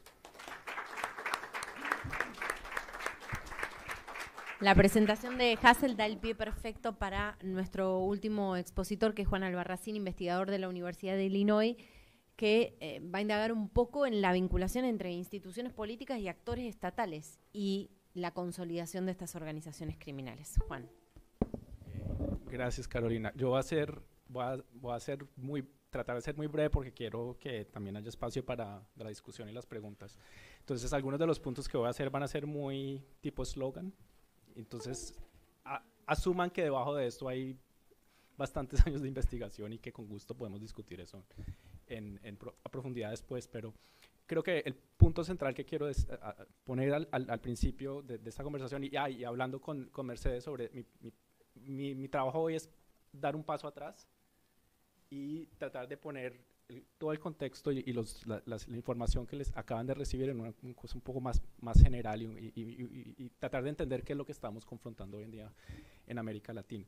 Y con esto quiero decir, mi punto central, para que quede así desde el inicio, es que la violencia criminal, y sobre todo la violencia criminal masiva que vemos en algunos países que hemos llamado guerras criminales, como en Brasil, como en México, como en Colombia, y el crimen organizado, que se ve por toda la región y en otros países que no están en la región, que observamos hoy, y creo que lo que observamos en el pasado no se puede entender de ninguna manera si no entendemos el rol que los actores estatales decisivamente juegan en la constitución de este tipo de crimen organizado y en el uso de la violencia por parte de los actores criminales. Entonces, para entender el crimen organizado necesitamos entender el rol que tiene el Estado en este. Esto no quiere decir que es solo la ausencia del Estado la que produce el crimen organizado. creo que ya los expositores anteriores lo han mostrado, pero incluso muchas veces son los actores estatales los que activamente están generando estas organizaciones. Entonces, eso para plantearlo al principio. Unas consideraciones rápidas. Cuando yo hablo de crimen organizado, yo lo estoy distinguiendo de grupos de crimen organizado. El crimen organizado, como lo entendemos y como lo entiende Federico Varese, que es uno de los expertos sobre crimen organizado en Europa, es más una forma de gobernanza, ¿sí? Es un conjunto de interacciones por parte de actores estatales, no estatales, y entre los no estatales están grupos criminales, y en esas interacciones se regula el mercado, actividades ilícitas, mercados ilícitos, ¿sí? Entonces estamos hablando en el fondo de regulación y de interacciones entre varios actores, no solo de un tipo de actor. Entonces no hablamos solo de una organización criminal, sino de una organización criminal que está conectada con otros actores que están regulando múltiples o una actividad ilícita. Y para eso, cuando pensamos el crimen organizado como gobernanza y no solo como un actor criminal, digamos, esto ha sido como una especie de, yo soy politólogo, entonces, o sea, van a entender muy bien de dónde vengo. Yo estudio la política. Para nosotros, el crimen organizado como gobernanza no es que surja en la ausencia del Estado de los actores estatales, sino que como hemos transformado nuestra forma de pensar esto, el crimen organizado surge en la intersección del mundo del crimen, entre comillas, y el mundo del Estado. Y justo en esa zona del medio donde se intersectan estos dos círculos, esa zona gris, ahí es donde se gesta el crimen organizado. Entonces el crimen organizado nuevamente es parte de esa producción, necesita de actores estatales para existir. Existe un mundo del crimen, sobre todo el crimen común, donde la acción por parte de los actores estatales no es decisiva en la conformación de esas actividades ilícitas. Pero cuando estamos hablando de crimen organizado, no es simplemente que son organizaciones más sofisticadas o jerárquicas, no. Lo que los distingue de otras actividades criminales es la participación de actores estatales, y de esos hay múltiples, ¿sí? Y ahí lo importante es pensar que los actores estatales que participan de estas formas de organización criminal o de la regulación de estas formas de acción criminal son claves. ¿Por qué? Para que exista el crimen organizado se necesita que hayan actores estatales que protejan las actividades ilícitas de la aplicación de la ley, lo que llamamos forbearance, ¿sí? En inglés, que no se aplique la ley. Uno. Dos, necesitas actores estatales que protejan a un grupo criminal de otros grupos criminales, ¿sí? ¿Sí? Entonces la parte coercitiva del Estado muchas veces se pone en función de la protección de otros actores criminales. Y tres, y esto viene mucho con lo que se hablaba en el panel esta mañana, hay ciertas actividades y ciertas formas de actividad ilícita que solo son posibles si actores estatales están activamente participando en ellas y promoviéndolas. Cuando pensamos en los casos de gran corrupción, por ejemplo, ¿sí? No es posible robar al Estado de esa manera si el actor estatal no está activamente involucrado en ella y siendo partícipe y beneficiándose de ella. Esto no es una relación de pobre actor estatal está siendo cooptado por el actor criminal, más bien a veces es al revés. Es el actor estatal que activamente busca la alianza con un actor más criminal para poder hacer uso de o crear esas actividades ilícitas. Entonces, cuando pensemos en el crimen organizado hay en todas partes, ¿sí? Hace unos meses estaba leyendo, por ejemplo, un caso de la 'Ndrangheta, que es esta organización de la mafia italiana, que estaba operando en el sur de Alemania, que es el estado de Baden-Württemberg, que es probablemente uno de los estados más ricos y con mayor capacidad estatal de Alemania, y eso ya es bien arriba, ¿no? Y en esa operación se dieron cuenta que algunos policías o un policía estaba involucrado en la forma local, como se estaba manifestando la 'Ndrangheta en un pueblito por allá perdido en Alemania. Entonces, hay zonas grises en todas partes. La diferencia es el tamaño de la zona gris, ¿sí? Entonces, hay países como Venezuela, donde la zona gris es gigantesca. Es casi que imposible separar algún actor estatal de esa zona gris. Y hay ondas donde es más chiquita, ¿sí? Y justamente en esos países donde están esas zonas grises grandes es donde encontramos organizaciones criminales muy poderosas que son capaces de hacer uso de la violencia sostenida, ¿sí? Entonces, por un lado tenemos tamaños de zonas grises, por otro lado también dentro de las zonas grises hay muchas diferencias, ¿no? Hay tipos de organizaciones criminales que necesitan solo protección, realmente, o que no les apliquen la ley, ¿sí? Entonces, si pensamos en digamos, en los pequeños facciones en las facciones en las favelas de Río, que están traficando el microtráfico, lo que necesitan es llegar a acuerdos con la policía. ¿Sí? Eso es ahí hay una forma de acción estatal, pero es una forma mucho más acotada. Si comparamos eso, digamos, con otras formas de criminalidad donde están robando el Estado, ahí necesitas una alianza mucho más fuerte y sostenida y cooperativa con actores estatales. ¿Sí? Entonces, allí también hay muchas diferencias. Entonces, cuando estoy diciendo esto, yo creo que están pensando mucho en el Tren de Aragua. Mercedes, la vez pasada que hablé de esto, me dijo, ¿por qué no hablaste del Tren de Aragua? Porque creo que estoy diciendo sin decirlo. Y una cosa muy importante cuando vemos todo lo que están diciendo es que no solo es el tamaño de la zona gris, qué parte de la zona gris están ocupando estos mercados ilícitos, sino, y aquí entra mucho la política, cómo están estructuradas las relaciones entre niveles. ¿Sí? Y la política aquí es crucial. ¿Sí? Entonces podemos ver, hay países donde la articulación que se hace desde el Estado está muy centralizada y abarca todo el territorio nacional. Venezuela. Pero no solo Venezuela. Hay casos, si ustedes un poquito de historia, México bajo el PRI hacía lo mismo. ¿Sí? Hoy en día Paraguay es uno de esos ejemplos clásicos de donde desde el Estado, unas partes muy importantes del Estado, se centraliza la regulación del crimen. Haití es un poco el mismo caso, pero al revés. Ahí es donde los grupos criminales han logrado cambiar un poco la lógica de predominio sobre los actores estatales. Y hay casos donde están desarticulados entre niveles, ¿sí? Donde lo que pasa en el crimen organizado más local y lo que pasa en el crimen organizado más nacional no necesariamente están tan íntimamente ligados, donde hay relaciones donde el Estado no va a estar articulando, desde el Estado no se está articulando eso, ¿sí? Entonces, si piensa un poquito en Brasil, sí, yo sé, todo el mundo dice que el PSC está en todas partes, sí, está activo en todas partes, pero no es no es una actividad que esté articulada, es presente nacionalmente, pero la articulación nacional no es del tipo que estamos pensando, donde desde San Pablo le están diciendo al tipo en Pará, haga esto, ¿sí? No es eso, ¿sí? Entonces tienes una desarticulación mayor, y eso en parte es el producto de la política, ¿sí? De cómo la política ha estructurado estas relaciones, ¿sí? Cierro un poco para mantenerme aquí dentro del tiempo, reflexionando un poco lo que se hablaba en el primer panel sobre la impunidad.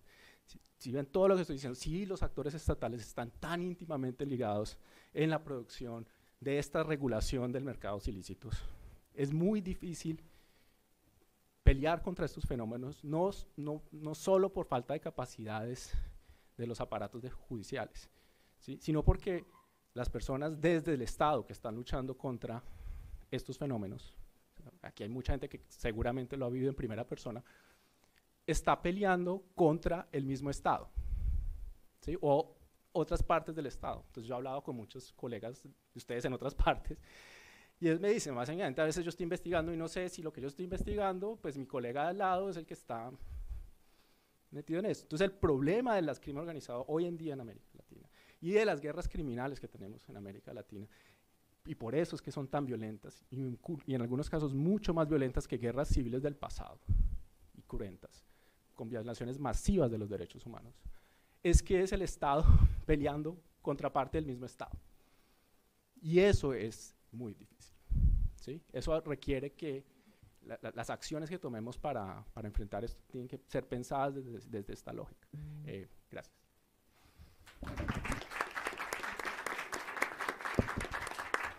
Bueno, voy a hacer unas poquitas preguntas y después obviamente vamos a abrir, se extendió el tiempo de este panel y vamos a extenderlo unos minutos con el permiso de Mechi, que me acaba de dar el ok por línea privada, así que gracias. Bueno, José Luis, cuando hablabas del trabajo de los chamos en cana, decís, el gobierno los hace crecer, muy en línea con esta idea que recién acaba de elaborar Juan. Cuando hablamos de una organización como el Tren de Aragua, nacida también al calor del régimen venezolano, ¿por qué los hace crecer? ¿Los instrumentaliza para qué? ¿Como fuerza de choque, como colectivos, como los famosos colectivos? ¿Cómo los hace crecer y por qué?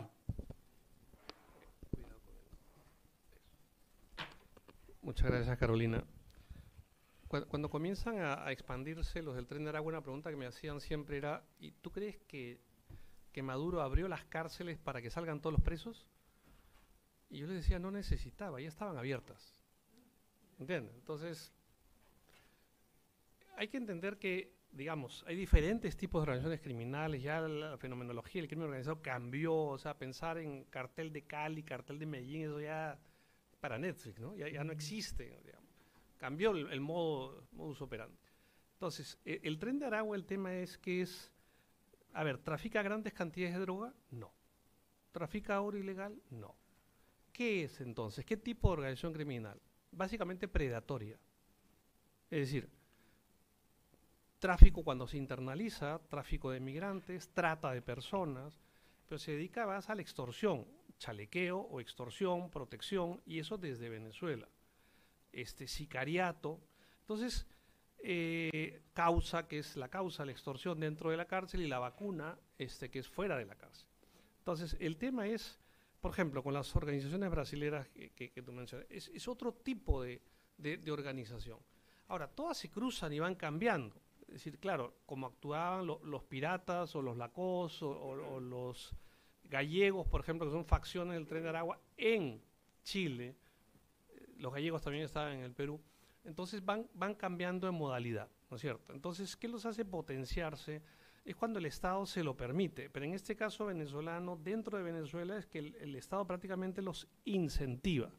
Es decir, ahí tenemos toda una conjunción que, como muy bien ha dicho Juan, ya la nueva ciencia política, cuando habla de gobernanza criminal, no es que inicialmente cuando está Arias, Magaloni y toda la gente hablaban, reemplaza al Estado, en ausencia del Estado. Eso ya nadie habla de eso, porque el crimen organizado no avanza sin Estado.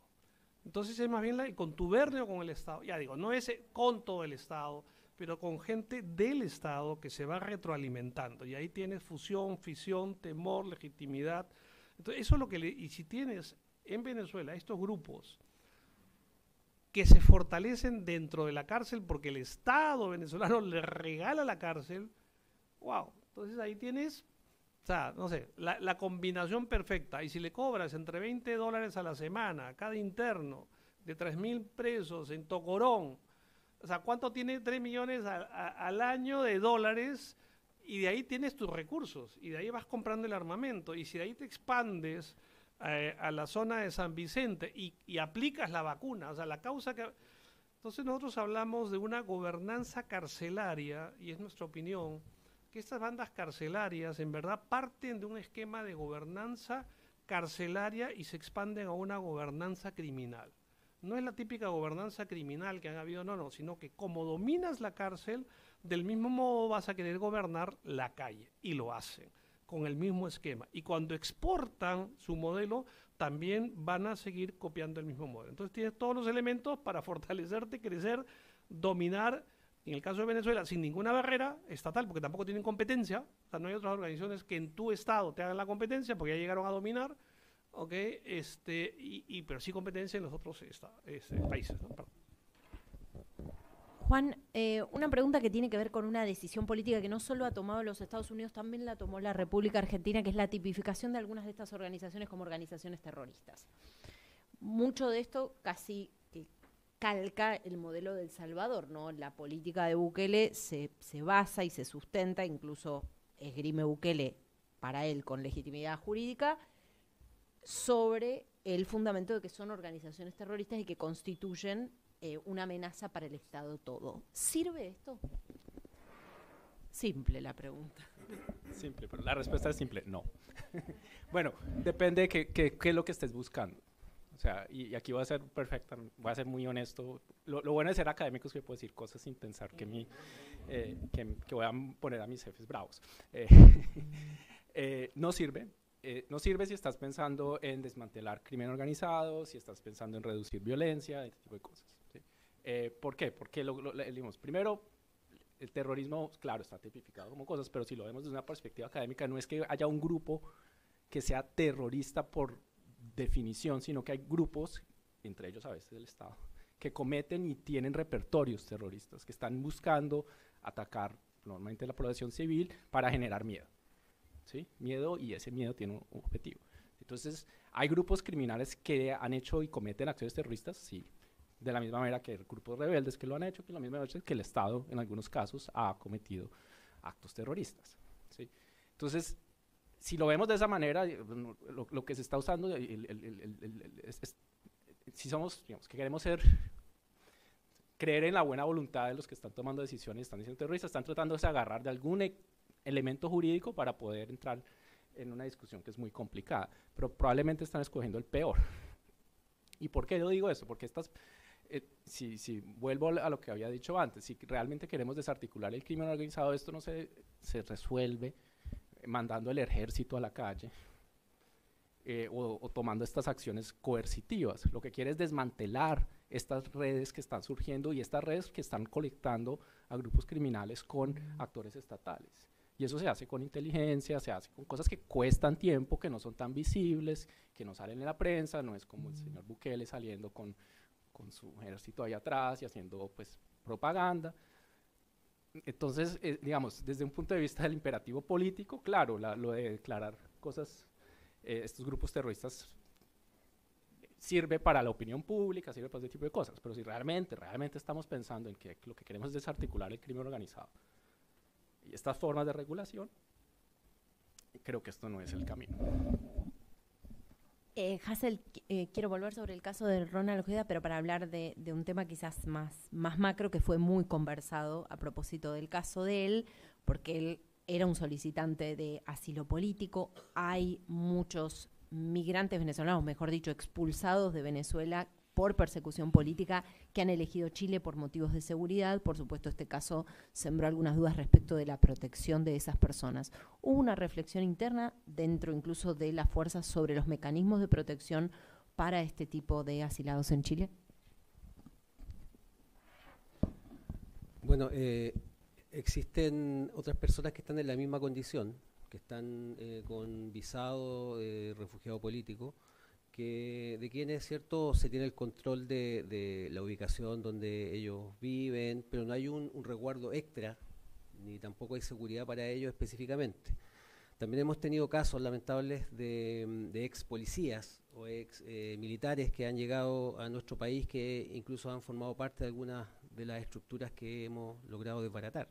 Entonces también se genera ahí una controversia respecto a si tenemos que dar protección en este caso a cualquier ex militar o ex policía que venga de Venezuela hacia nuestro país o no. ¿Por qué? Porque estos casos lamentablemente empañan un poco la situación o la razón que puede dar en este caso un migrante que sea ex funcionario público en ese país respecto a su condición en el nuestro.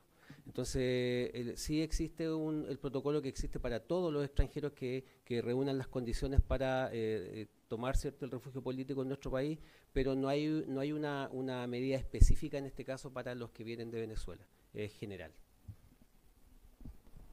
Marco, para cerrar mis preguntas, y ahora abrimos a las preguntas de todos quienes están aquí y escucharon las interesantes exposiciones. En Ecuador no solo hemos visto una crisis de seguridad mayúscula en estos años, como bien decías, pasó de ser una suerte de oasis de paz entre países conflictivos a ser realmente un problema de seguridad para toda la región, pero también hemos visto crecer los indicadores de violencia política. Vos mencionabas el caso del alcalde de Manta, un lugar estratégico, pero también hubo un caso muy resonante que fue el del candidato presidencial Fernando Villavicencio. ¿Cuál es la correlación entre la consolidación de estas organizaciones criminales, por ejemplo los Lobos, los Choneros, incluso el Tren de Aragua en Ecuador, y los indicadores de violencia política? Bueno, es una pregunta muy interesante, muy importante.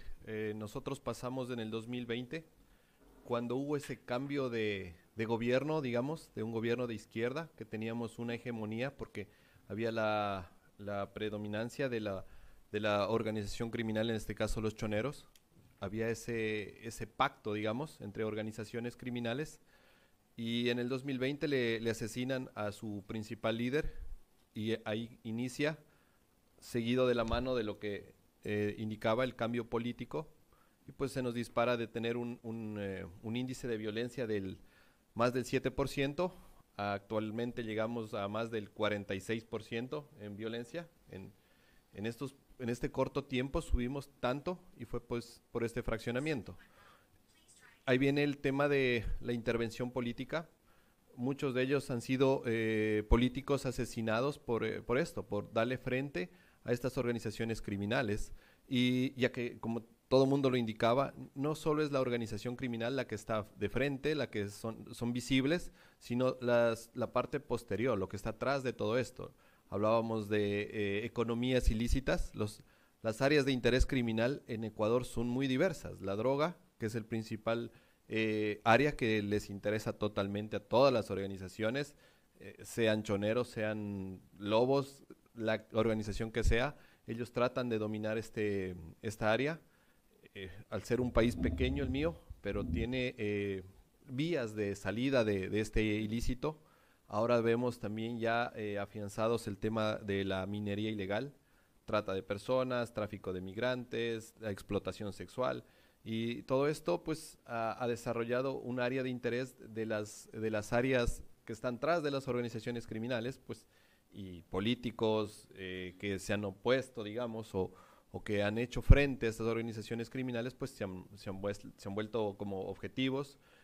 Tuvimos un atentado también, un alcalde de una ciudad de Ecuador, que es Durán. Le tentaron porque estaba esta estructura criminal, los Chone Killer estaban ya dentro del municipio. Formaban miembros de su organización, formaban parte de lo que es tránsito, mandaban eran dueños de asentamientos irregulares. Ellos eran los que otorgaban los permisos para hacer las urbanizaciones. Entonces les daban a las organizaciones criminales un lugar donde posesionarse, donde vivir. Entonces lógicamente yo le daba un lugar donde vivir, pues soy parte de ti. Y pues llegó un alcalde que se puso firme y dijo, no voy a trabajar más con ustedes. Sufrió un atentado, ahora estamos tratando de recobrar este control. Estamos como policía, retomamos el control del tránsito porque no teníamos jurisdicción. Entonces como llegó un acuerdo ministerial, una disposición de presidencia que dijo, no, hay que tomar el tránsito porque esto está dañado. Los miembros de las organizaciones criminales eran los que otorgaban los permisos de tránsito y toda la situación. Entonces era un problema de corrupción interna muy grande. Estamos retomando eso y pues vamos ahí. Sí, una anomia total. Gracias, Marco. Bueno, abrimos a preguntas. Sí. A ver. Bueno, mi nombre es Ana Milagros Parra, politóloga exiliada venezolana. Mi pregunta es para hacer, primero le quiero dar las gracias en nombre de todos los venezolanos por la diligencia de este caso, porque nos permite a muchos hacer incidencia y es el ejemplo de que hay represión transnacional. Incluso un tema bastante personal, porque hace poco, los que no lo sepan, hubo un atentado en contra de dos amigos de nosotros en Colombia, Sí. donde fueron más de 16 balas hacia ellos y fue sicariato. Y obviamente nosotros sabemos que fue crimen transnacional y mi pregunta es muy específica y es cómo llegaron a determinar que el autor intelectual del crimen fue nuestro querido ministro de Interior y Justicia, Diosdado Cabello.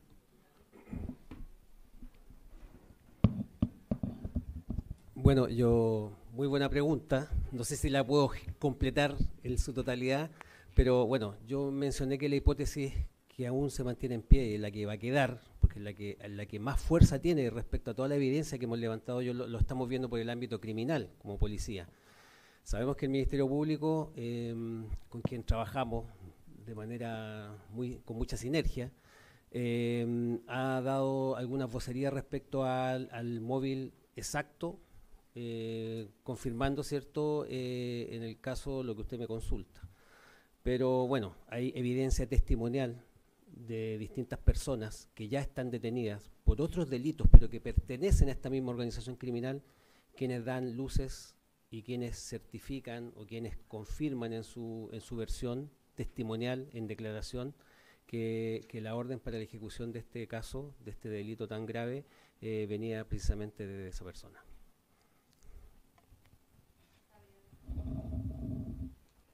Hola, muchas gracias por el panel.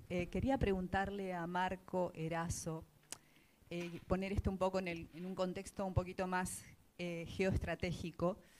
Entiendo que el gobierno de Ecuador está negociando con la administración de Donald Trump la reinstalación de bases militares en territorio ecuatoriano y que eso va a ser objeto de una consulta popular el 16 de este mes. Entonces, considerando que Ecuador tuvo una base militar estadounidense, la base de Manta, que funcionó durante una década y que después el contrato no se renovó, y además hay una prohibición constitucional a la instalación de bases extranjeras, ¿cómo ve esta posibilidad y además cómo se ve en el contexto de un agravamiento de las medidas que Estados Unidos está tomando presuntamente para combatir el crimen organizado, pero sin respetar mínimas normas internacionales y mínimas normas del debido proceso? Por ejemplo, al bombardear embarcaciones en las que no sabemos realmente quiénes iban ni qué estaban haciendo. Bueno, ¿cómo se ve desde Ecuador, cómo se ve desde la Policía de Ecuador esta posibilidad? Muchas gracias. Bueno, nosotros no hemos todavía experimentado el tema de bombardeos. Lo que sí hemos observado y lo que tenemos presente es la gran incautación que en coordinación no solo con Estados Unidos, porque tenemos muchos detenidos en El Salvador, que son gente que sale de Ecuador en lanchas rápidas. En aguas internacionales tenemos muchos detenidos con gran cantidad de drogas. Entonces, le veo muy bien. Es una excelente coordinación, apoyo, y pues existe tecnología, medios logísticos que no lo teníamos. Hace años tuvimos unos radares que no funcionaron, ahora ya tenemos todo un aparataje de coordinación y apoyo para poder hacer una gran incautación de drogas. Lo estamos viviendo de esa forma nosotros. Entonces ya no, las organizaciones criminales, ahí viene el tema importante, interesante, la migración del delito. Al cortar nosotros esa salida de drogas, quizá vayan a tomar otra salida, como es por Perú, que inauguraron recién el puerto de Chancay, que puede ser otra línea de envío, ¿sí? Entonces puede haber esa migración. Desde ya puedo poner en alerta a José, sí, le cerramos y podemos tener esa migración del delito. Ya hemos tenido incautaciones de droga a nivel frontera sur, frontera con Perú, de cantidades de, qué sé yo, media tonelada de droga, que estaba con destino, que salió de Colombia y pasó todo Ecuador y llegó a Perú. Entonces, la intervención, la ayuda, la coordinación a nivel internacional es muy buena. Estamos teniendo gran cantidad de incautación de drogas. ¿Alguien más?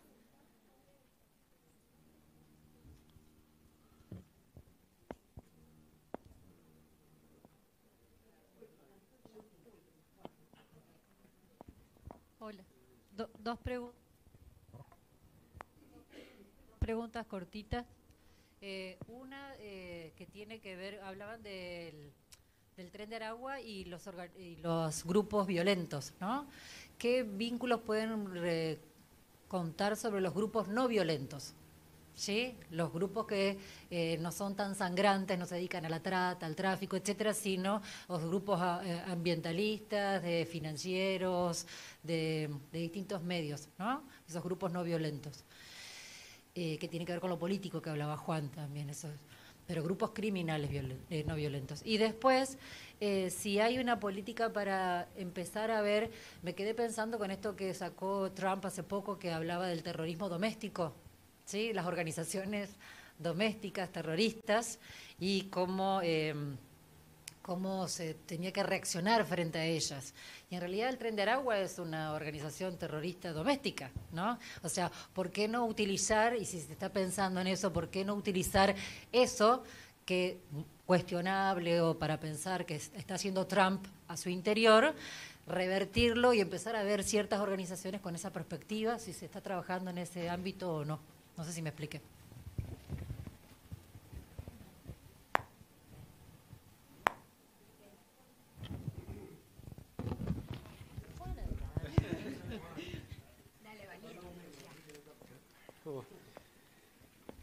Es tan difícil. De los casos específicos del Tren de Aragua no sé mucho de cómo están relacionados pero tengo que aprender. Sí. Yo ya tengo un estudiante venezolano que me está ayudando.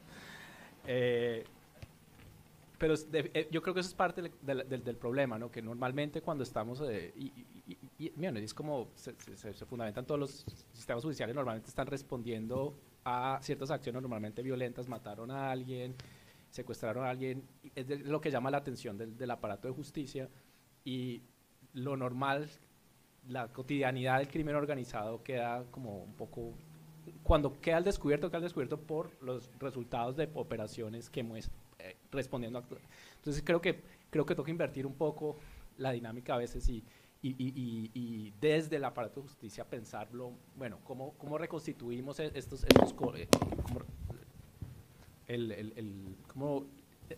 podemos entender el contexto donde están operando esto y empezar a buscar estas formas no violentas de crimen organizado para poder empezar a desarticularlas, porque ellas al estar calladas, estar escondidas, son probablemente las que están manteniendo estas dinámicas y el problema es, y creo que con esto en los países donde no hay violencia al nivel que está en México o en Colombia o en Brasil, siempre estaba esta idea de, bueno, hay paz o no hay crimen organizado. Y solo cuando explota la violencia, explota de la peor manera, es que decimos, hay crimen organizado. No, estaba ahí, pero no nos habíamos dado cuenta. Lo mismo pasó en México. El crimen organizado estaba en México, estaba organizando desde el Estado del PRI, y solo cuando el PRI, tenemos el proceso de democratización, es que explota todo esto, y ahí nos damos, hay crimen organizado. Entonces creo que para evitar lo peor que es la parte más violenta, y llegar a las guerras criminales, tenemos que empezar a desarticular esta red, que incluye, y creo que lo mencionaron en el panel pasado, actores económicos lícitos, ¿sí? A veces queda como por fuera de la discusión, ¿no? Pensamos en los actores estatales, que es con lo que yo tengo una obsesión, otra vez politólogo, los netamente criminales, pero hay actores de la economía ilícita que están metidos en esto, que están beneficiándose del flujo de dineros, del lavado de dineros y todo eso, y esos pasan de agache, esos casi nunca salen condenados, y eso es un problema.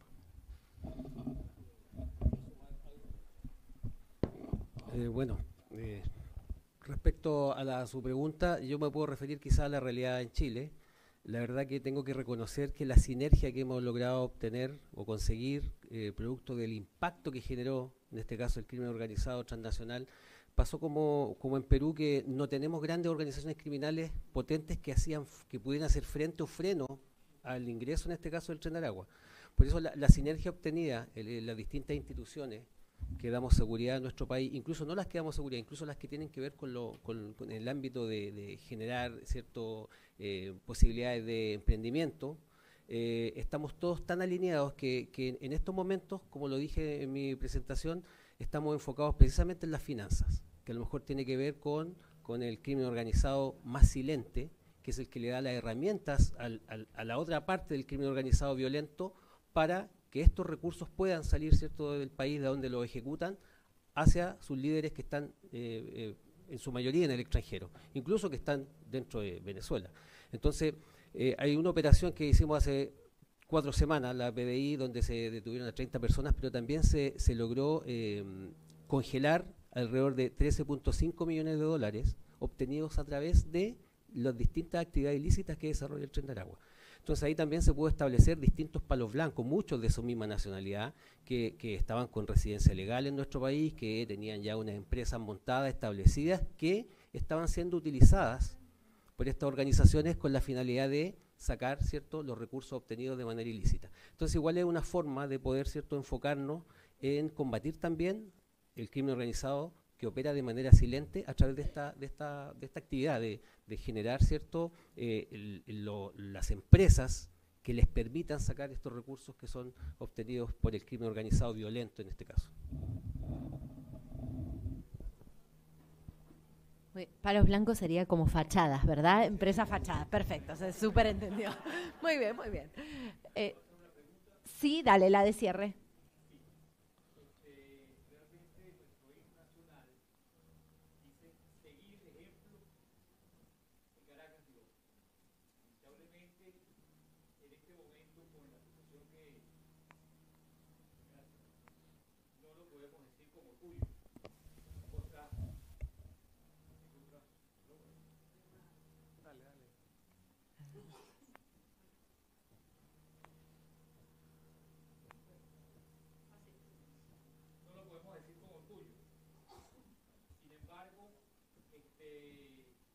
Es posible que este nivel de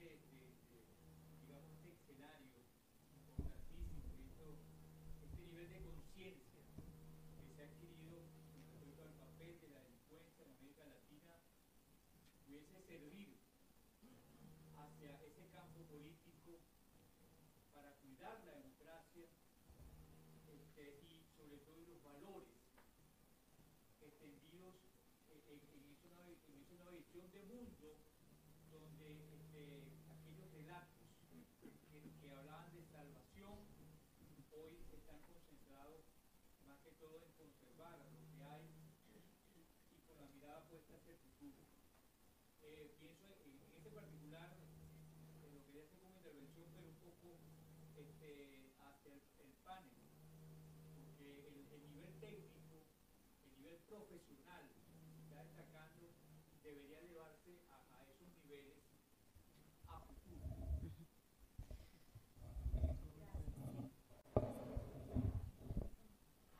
Muchas gracias por la pregunta y quizás complementando lo que decía. Una cosa es, a ver, las economías ilegales y otra cosa son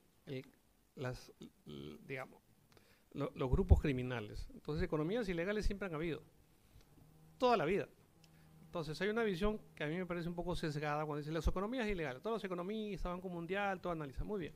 Siempre ha habido, y eso es gran parte en América Latina fruto de la economía informal, que pasa de economía ilegal. Pero nunca había traído tanta violencia generada, tantos mercados fuertes, porque sube el precio del oro, de la droga y qué sé yo. Ahora tenemos organizaciones criminales. Entonces, eso le da un nivel distinto.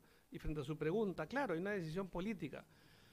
Pero, lo que decía Eloísa, el tema de la violencia. El problema es que ya casi no hay organización criminal que no genere violencia o que no sea violenta en sí mismo y que parte de su acción sea la violencia, como la coacción. Es decir, si no pagas, te mato. ¿Entiendes? Esa sola presión ya. La competencia entre grupos de narcotráfico, de todas maneras, si hay un solo postor, si hay una sola, un adagio en criminología que dice que a veces la criminalidad organizada es más favorable que la criminalidad desorganizada. ¿Me entiendes? Porque cuando está organizada hay una sola y no te peleas entre ellos. Pero eso es bien difícil de lograr, siempre va a haber discusión y siempre va a haber violencia, lamentablemente. Bueno, José Luis, Juan, Hassel y Marco, muchísimas gracias a todos los que asistieron. Ha sido un placer. Gracias, Mechi.